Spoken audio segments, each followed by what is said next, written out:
आज આપણે ધોરણ 10 વિષય ગણિત ચેપ્ટર નંબર 2 બહુપદીઓ એની પ્રસ્તાવના જોવાની છે કે જો p of x ચલ x માં બહુપદી હોય એટલે આપણને જે બહુપદી આપી છે એ x સ્વરૂપમાં હોય એટલે એ બહુપદીનું નામ આપણે આપીએ p of x.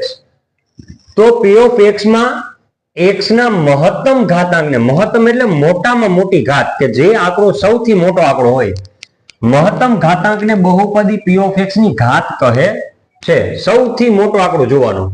ઉદાહરણ તરીકે પેલું 3x + 8 જો એમાં x ની સૌથી મોટામાં મોટી ઘાત 1 છે. જો એ ચલ x માં એક ઘાત વાળી બહુપદી છે કેમ કે એમાં તમે જોયું તો મોટામાં મોટી ઘાત 1 જોવા મળી આપણને.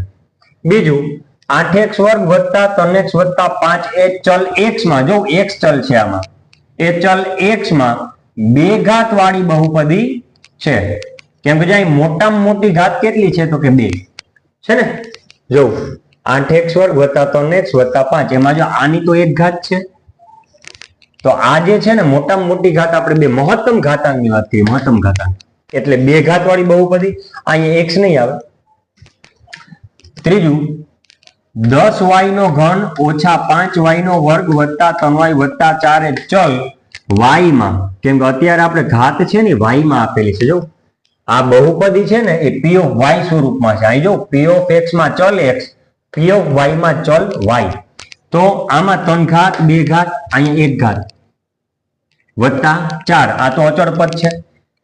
એમાં એ ચલ y માં 3 ઘાત વાળી બહુપદ જો આમાં તમે જોજો તો મોટામાં મોટી ઘાત 3 2 1 અહીંયા 0 કોઈનો એટલે 0 એટલે મોટામાં મોટી ઘાત 3 છે મહત્તમ ઘાતાંક 3 છે એટલે એ ચલ y માં 3 ઘાત વાળી બહુપદી છે. અહીંયા 1 ઘાત વાળી છે અહીંયા 2 ઘાત વાળી છે અને અહીંયા 3 ઘાત વાળી છે.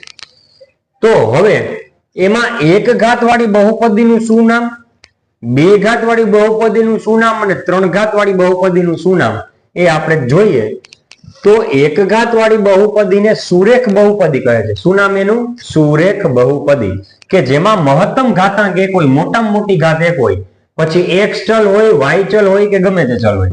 ઉદાહરણ તરીકે 5x - 4 તો જો x ની એક ઘાત છે વર્ગમૂળમાં 7y + 9 આપણે તો ચલ જ જોવાનું. અહીં y ને કેટલી ઘાત છે 1 મોટામાં મોટી એક ઘાત x + 10 x ને કેટલી ઘાત છે 1 એટલે મહત્તમ ઘાતાંક મોટામાં મોટી ઘાત 1 હોય તો એવી બહુપદીને સુરેખ બહુપદી કહેવામાં આવે છે. આવા તમે ઘણા બધા ઉદાહરણ તમારી રીતે પણ લખી શકો.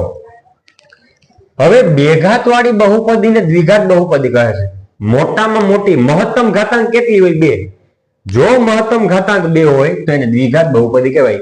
ઉદાહરણ તરીકે 2x² + 5x + 4 તો જો અહીં x ચલ છે એમાં અહીં એક ઘાત છે અહીં x ની 0 ઘાત હોય 4 એટલે 4x ની 0 ઘાત એટલે કોઈ પણ ની 0 ઘાત એટલે x ની 0 ઘાત એટલે 1 એટલે 4 × 4 અચળ પદ.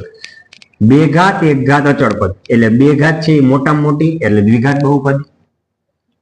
9y² - 7y તો જો અહીંયા એક ઘાત છે અહીં 2 ઘાત છે એટલે મોટામાં મોટી ઘાત 2 9y² - 7y 2 ઘાત છે એટલે દ્વિઘાત બહુપદી.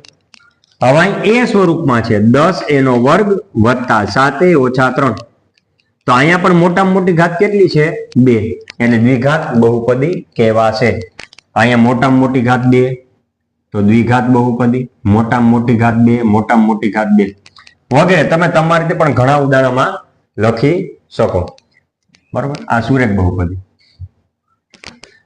3 ઘાત વાળી બહુપદીને ત્રિઘાત બહુપદી કહે છે. એટલે કે આપણને જે બહુપદી આપેલી છે એમાં મોટામાં મોટી ઘાત એટલે કે મહત્તમ ઘાતાંક 3 હોય તો એને ત્રિઘાત બહુપદી કહે છે. ઉદાહરણ તરીકે 7x3 + 5x અહીં એક ઘાત છે અહીં 3 ઘાત છે તો મહત્તમ ઘાતાંક એટલે મોટામાં મોટી ઘાત 3 થઈ એટલે ત્રિઘાત બહુપદી. 9y3 - 5y² + 4y + 2 તો જો અહીંયા 3 ઘાત 2 ઘાત અહીં 1 ઘાત અને અચળ એટલે અહીંયા પણ મોટામાં મોટી ઘાત કઈ છે 3 તો ત્રિઘાત બહુપદી. a3 - a² અહીંયા 3 ઘાત છે અહીં 2 ઘાત છે તો મહત્તમ ઘાતાંક મોટામાં મોટી ઘાત કેટલી છે 3 એટલે કે ત્રિઘાત બહુપદી કહેવાશે વગેરે. આમાં પણ તમે તમારી રીતે ઘણા બધા ઉદાહરણ ઉમેરી શકો. તો મોટામાં મોટી મહત્તમ ઘાતાંક 1 તો સુરેખ બહુપદી બે ઘાત હોય, મોટામાં મોટી બે ઘાત તો દ્વિઘાત બહુપદી, અને મોટામાં મોટી ઘાત એટલે કે મહત્તમ ઘાતાંક 3 હોય તો એ ત્રિઘાત બહુપદી કહેવાશે. તો આજનો વિડીયો આપણે અહીં સુધી રાખશું.